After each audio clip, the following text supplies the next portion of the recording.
Quel match incroyable. Le Paris Saint-Germain aujourd'hui contre le FC Barcelone. Le FC Barcelone alors bat aujourd'hui le PSG sur un score de 3 buts à 2. Au Parc des Princes, s'il vous plaît, en plus à Paris. Le Barça qui a fait un match excellent. Un match dont tous les supporters du Barça s'attendaient à voir ce genre de match ici. Aujourd'hui, on aura un retour sur ce match ici du Barça contre le PSG. Un match au rebondissement. On a vu des joueurs fantastiques. On a aussi vu des fantômes, des joueurs qui n'étaient pas vraiment là, des stars, qui devaient normalement être présents dans ce genre de match, mais qui ont décidé de faire des fantômes. Alors, bienvenue chez L'Arc Débrief. On se retrouve aujourd'hui pour ce débrief ici Paris Saint-Germain contre le Barça de Louis Chaud, comme vous le voyez très bien. Alors, c'est parti la famille. Pour commencer ce match ici, le Paris Saint-Germain aujourd'hui a joué contre le Barça. Un match qu'on attendait tous, vraiment qu'on attendait tous. Mais pour commencer alors le débrief aujourd'hui, on va d'abord commencer par la composition des deux équipes. Parce qu'aujourd'hui, le Barça sont venus avec une équipe quand même typique. Dans sa couleur jaune, le gardien c'était Marc-André Ter Stegen. En défense, c'était du Joao Cancelo, Pau Goubarsi, le jeune de 17 ans s'il vous plaît, Ronald Araújo, Jules Koundé. En médiane, c'était Sergio Roberto, une surprise pour moi, Frenkie de Jong et aussi Ilkay Gundogan. L'attaque, c'était Lewandowski, Lamine Yamal, mais aussi Rafinha. Rafinha dont on va vraiment parler, l'homme du match, doublé aujourd'hui, il faut vraiment le dire.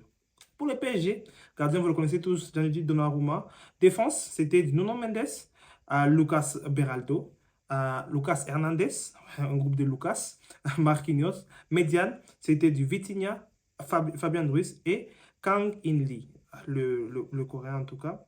Pour l'attaque, c'était du Kylian Mbappé, Marco Asensio et Ousmane Dembélé. Alors, un match vraiment avec beaucoup d'enjeux. Ce match ici qui a débuté d'abord par la possession vraiment qui était quand même neutre du Paris Saint-Germain. Paris Saint-Germain, les 15 premières minutes, vraiment, ils ont montré combien des fois ils méritent même leur place en quart de finale de Ligue des Champions. On a senti le Paris Saint-Germain qui jouait vraiment très haut, pressait vraiment le Barça. Les 15 premières minutes, en tout cas, il faut le dire, Paris Saint-Germain sont vraiment très bien débrouillés, il faut le dire en tout cas. Parce qu'on a senti que Paris vraiment avait la même mise sur le ballon avec Vitinha qui était vraiment top, il faut le dire aujourd'hui. Mais alors, quand on dit toujours, quand vous avez une possession comme ça, c'est comme on dit des possessions neutres. On sait tous la qualité de Luis Enrique, mais vous avez des possessions neutres, il faut vous efforcer alors de faire quelque chose de mieux, marquer. C'est juste ça ce qu'on vous demande. Le Barça alors qui s'est alors procuré quelques occasions avec le tir de Rafinha. On se rappelle tous du tir de Rafinha qui a été repoussé par Donnarumma. Mais aussi l'action de Lewandowski qui a voulu entrer, qui a été sorti par Nuno Mendes sur la ligne. Et en parlant de Nuno Mendes, très bon match aussi de sa part. Parce qu'aujourd'hui, malgré le Paris a perdu, il faut quand même parler de certains joueurs qui ont fait des très bons matchs et d'autres. J'arrive. Bien sûr, pour le Paris Saint-Germain, ils ont aussi quelques petites occasions, quelques fulgurances de la part de Mbappé, mais des fulgurances neutres. 37e minute, le Barça alors se procure une occasion et but de Rafinha. Rafinha qui trouve alors le chemin défilé. Après, le ballon a été repoussé par Donnarumma et tout. Rafinha qui alors trouve une opportunité, marque alors le premier but du FC Barcelone, 1-0 pour le FC Barcelone, 37e minute. Et juste après, là, on a senti alors que le Barça commençait aussi à avoir la même mise sur les ballons et c'est alors ça la mi-temps. Moi, je ne sais pas ce que Luis Enrique a donné à ses joueurs à la mi-temps. C'est bien sûr, c'est la fin du Ramadan. Et en parlant du Ramadan, bonne fête de Ramadan. Bonne fête de fin de Ramadan à tous les musulmans qui suivent cette vidéo et de Moubarak à tous. Mais alors, le Barça alors qui s'est procuré alors quelques occasions, mais retour de la mi-temps, c'était chaud. Le PSG sont rentrés, ils ont marqué 2 buts en 2 minutes. 48e minute, but d'Ousmane Dembélé. Et en parlant de toi, Ousmane, tu as célébré. Tu as célébré contre ton ancien club. Est-ce que ça n'a pas vraiment été ça, votre malchance? Tu célèbres contre ton ancien club, pourquoi? Qu'est-ce qu'ils t'ont fait au Barça? Au Barça, on t'a compris, Ousmane.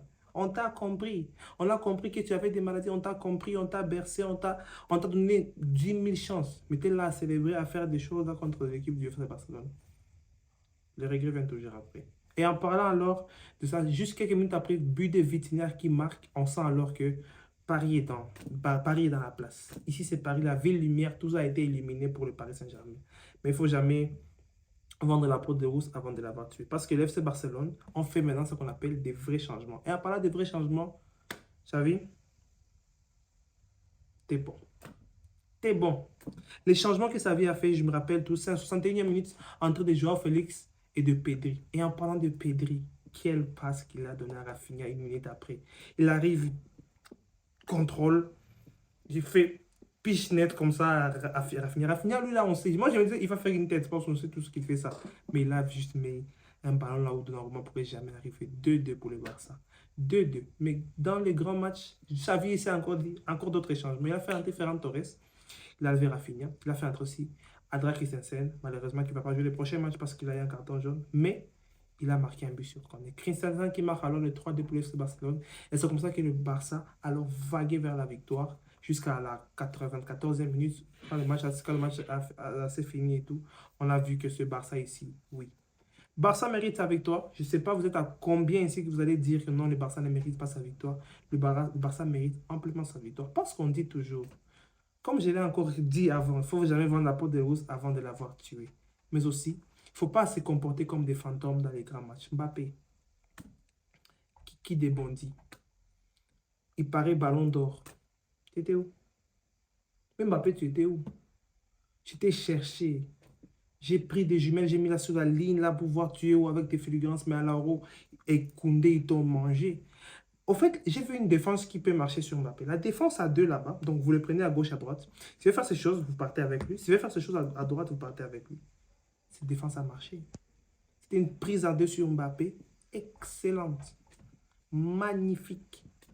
Exceptionnelle. Dembélé, là, on l'a laissé l'opportunité de dire non, Dembélé va tirer, il ne va pas marquer, mais Dembélé a mis un tir. C'était un missile. Ter Stegen était là, les mains comme ça. Mais il faut le dire, les grands matchs ici, on joue pour montrer combien de fois on est fort.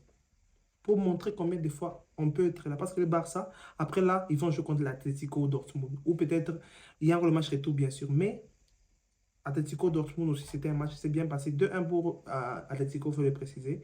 Le match est fini aussi.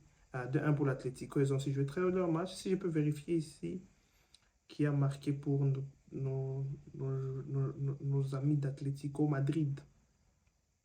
2-1 pour l'Atlético. Qu'est-ce qui a marqué pour l'Atlético? Qui a marqué pour l'Atlético? Je ne sais pas un match que j'ai suivi. Ils se sont fait mener toute la deuxième mi-temps. Je ne sais pas comment est-ce qu'ils font. Tu vois, Simeone et toi. Terrible. Oui, 4e minute, premier but de Rodrigo de Paul.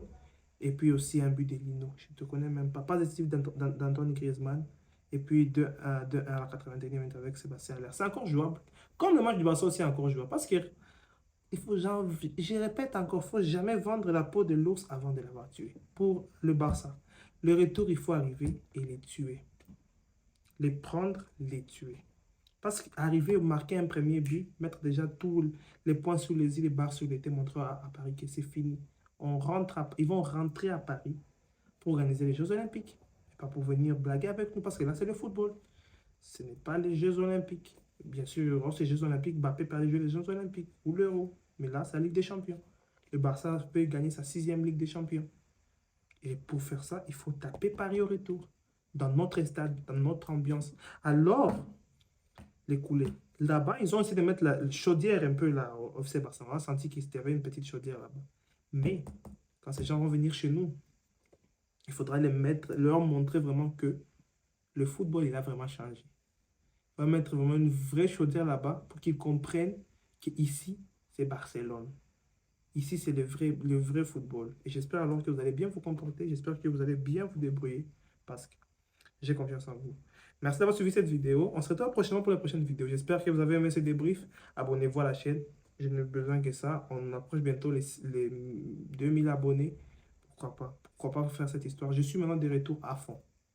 Ça n'a pas été facile les deux derniers mois et tout. Je n'étais pas vraiment là. Je suis de retour à fond. On va essayer de débriefer la majorité des matchs comme possible.